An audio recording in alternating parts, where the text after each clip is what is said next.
evening, Urbana. I stand before you tonight very humbled and feeling very blessed to have the opportunity to share a few stories about the background of the Caregiver Kit program and tell you about some of the amazing people I've had the opportunity to serve with these past 8 years. About 8 years ago, I was leading a very nice corporate life selling medical supplies for the largest company in the medical industry. We sell hundreds of thousands of items from over 6,000 manufacturers to all corners of the medical field and seem to have a medical solution for every need. But then one afternoon, I got a call from my good friend Dana Buck from World Vision, asking if I would come down to their headquarters and talk about medical supplies. During that meeting, I had the opportunity to watch several videos about the AIDS pandemic in Africa. And in their usual fashion, within about 2 minutes, I had tears streaming down my face. I was horrified to learn that at that time, over 6,000 people a day were dying of AIDS in Africa, primarily in remote villages with absolutely no access to medical care or medical supplies at all. Having recently gone through 9/11, it really impacted me to think that the pandemic in Africa was like having 2 World Trade Center attacks per day, 7 days a week, year after year. That same afternoon, I learned about an amazing group of people called community caregivers. These caregivers are just ordinary volunteers that have a heart for caring for people in their villages that are sick and dying. At that time, the extent of their training was to rub people's shoulders and to pray for them, because they had absolutely no access to the medical supplies that they so desperately needed. The team from World Vision had recently come back from Africa knowing that they needed to find a way to get the medical supplies to these courageous individuals, and they asked if I could help. So the first thing we had to do was to learn from the caregivers exactly what they thought they needed to help them do their job. At the top of this list was latex gloves. As we later found out as we traveled across Africa, we went to remote villages and they showed us how they cut banana leaves in the shape of their hands to prevent bloodborne illnesses.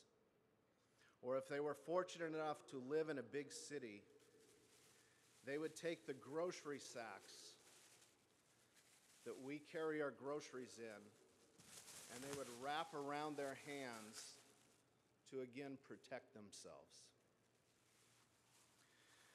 World Vision that day was where I first read, "Let my heart be broken by what breaks the heart of God."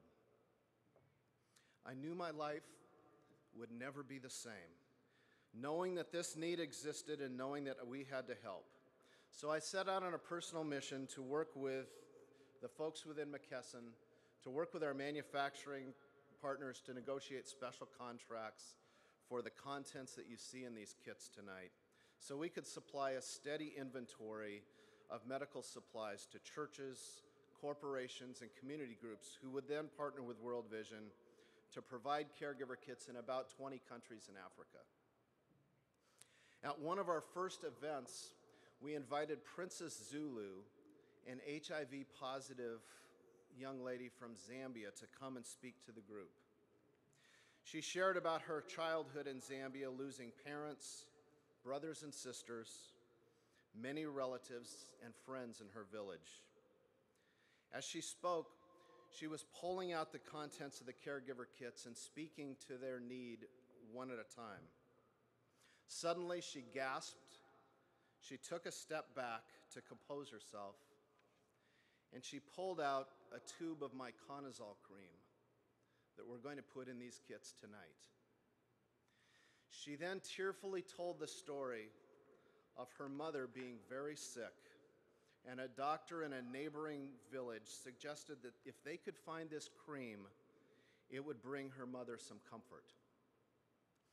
The doctor knew of a village several hours away by car where they might have some. So Princess and her family gathered money that they had saved for food, and she and her cousin stood by the road until they could get a ride to take them to this village. After finding the cream the next day, they found another ride to take them several hours back to her village. But when they got out of the truck, all of her neighbors were crying, and she had learned that her mother had died when she was away getting this cream. What Princess didn't know when she was reliving that story to us that night was that it had only cost us $1.59 to put this in those kits. That event led me to know that I had to find a way for our corporation to do a caregiver kit build, and hopefully at our national sales conference coming up in a few months in Las Vegas. Just to provide a little history on our sales conferences and most all sales conferences across the country, the first thing that happens when the reps arrive is they present you with about a $75 golf shirt that has this huge logo of the theme of the event on your shoulder that you never wear again. Or they give you a portfolio with, again, a big logo on it that you throw in the corner when you get home because you have 20 of those already. But truly things that we don't need. And so I put together a proposal to our brand new president outlining an idea where we could take all of that money that we spent on that stuff for us and buy caregiver kit components and donate to World Vision. So we could do a huge outreach project the first night of our sales meeting and send 6,000 caregiver kits to the people in Africa. I was so proud, thank you. I was so proud of our new president, Brian Tyler, that he agreed to try it. It truly changed our corporate culture that evening. We had reps that had been with McKesson for decades that I watched with tears streaming down their face as they wrote those notes to the caregivers.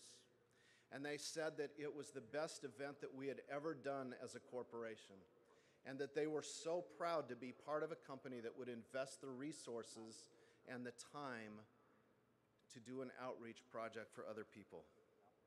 We've since involved business units all across the country to do caregiver kits in their own meetings, their own office gatherings, and they've then taken it home to their own churches and community groups all around the country. I've had the privilege of traveling with many caregivers in Africa and had my heart broken as I watched a village of caregivers come together and raise $1 so they could rent a wheelbarrow to transport a patient to a hospital 6 miles away. My own mother had recently died before that trip, and I tried to envision myself putting my mom in a wheelbarrow and taking her to the hospital. I watched a caregiver spend the entire day taking care of her clients, only to find out that evening that she was sick as well. And then that the next day, a caregiver was going to come to her home and care for her. Truly, these caregivers are the heroes among us, and I feel very blessed to be able to help them in my small way. Tonight, you are going to change the world.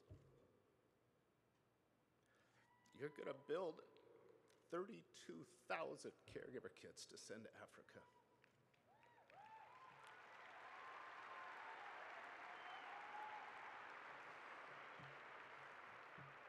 With the 25 pair of gloves that are in each kit and 32,000 kits, you are going to be partnering with these caregivers to provide 800,000 compassionate touches to people who will never be able to repay you and never be able to thank you. Thank you each for being here, and may God richly bless you. Thank you.